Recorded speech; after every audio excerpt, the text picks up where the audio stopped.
1833 में, जब कबीला बनी आस के लोग आज जहां दुबई है यहां आकर रहना शुरू हो गए।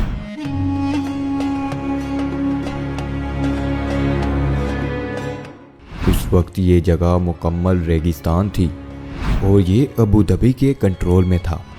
दुबई इस वक्त मछेरों का एक गांव कहलाया जाता था।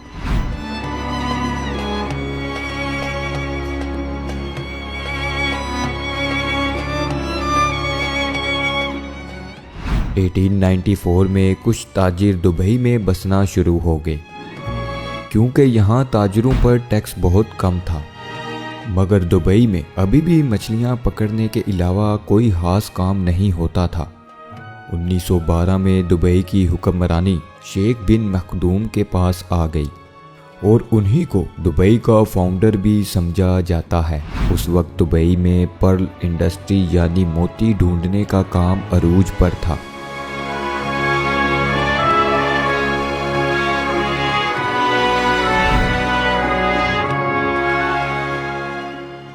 दुबई की इकॉनमी उस काम से आगे बढ़ रही थी, लेकिन दुबई अभी भी एक गांव ही कहलाता था। दोस्तों 1958 की बात है जब दुबई के हुक्मरान शेख राशिद बिन सईद अल मखदूम बन गए। यही वो इंसान थे जिन्होंने दुबई को एक गांव से एक शहर में बदल डाला।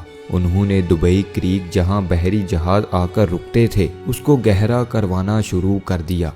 ये जगह बहुत छोटी थी और शेख राशिद बिन सईद ये जानते थे कि यहाँ पर बड़े और मॉडर्न बहरी जहाज आकर नहीं रुक सकते।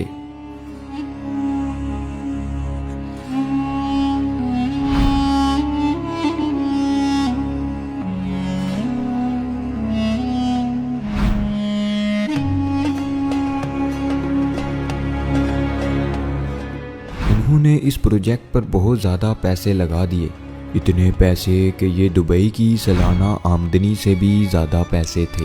इसके अलावा उन्होंने कर्जा भी ले लिया। दोस्तों ये एक बहुत बड़ा रिस्क था, लेकिन शेख राशिद जानते थे कि इस प्रोजेक्ट से दुबई की इकॉनमी पर बहुत गहरा असर पड़ेगा और ये प्लान वाकई ही में कामयाब हो गया।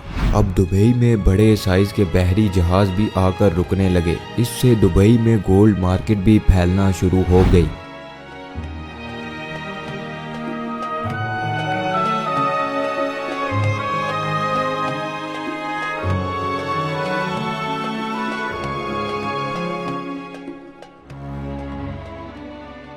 शेख राशिद अक्सर यूरोप और इंग्लैंड जाया करते थे और ये वहाँ पर बनाए गए इंफ्रास्ट्रक्चर से बहुत मुतासिर थे, खास तौर पर लंदन की सड़कें और वहाँ पर बनी हुई अंडरग्राउंड ट्रेन सिस्टम बहुत मुतासिर करता था।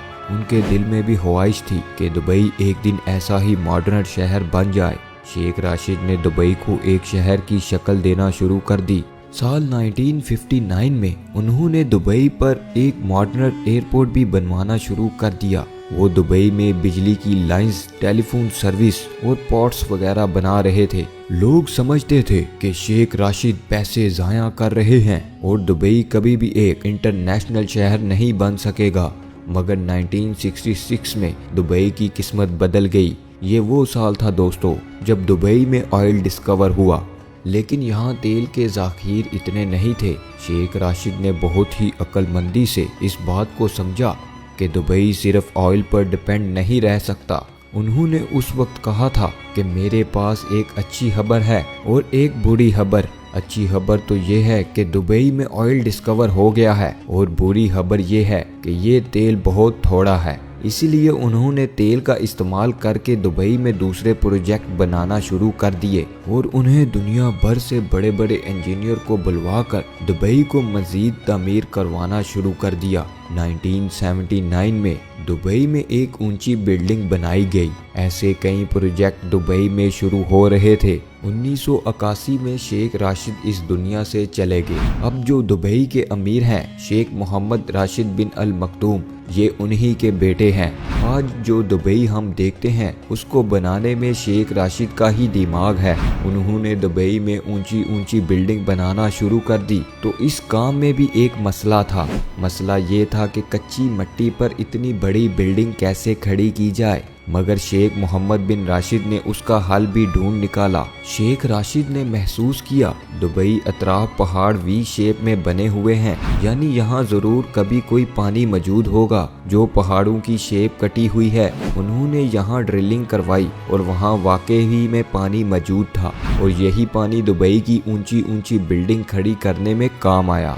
जी हाँ दोस्तों, जहां बाकी अरब मुमालिक जो तेल की दौलत पर अपना मुल्क चलाते हैं, वहीं शेख मोहम्मद बिन राशिद जानते थे दुबई को तेल पर जिंदा नहीं रखा जा सकता।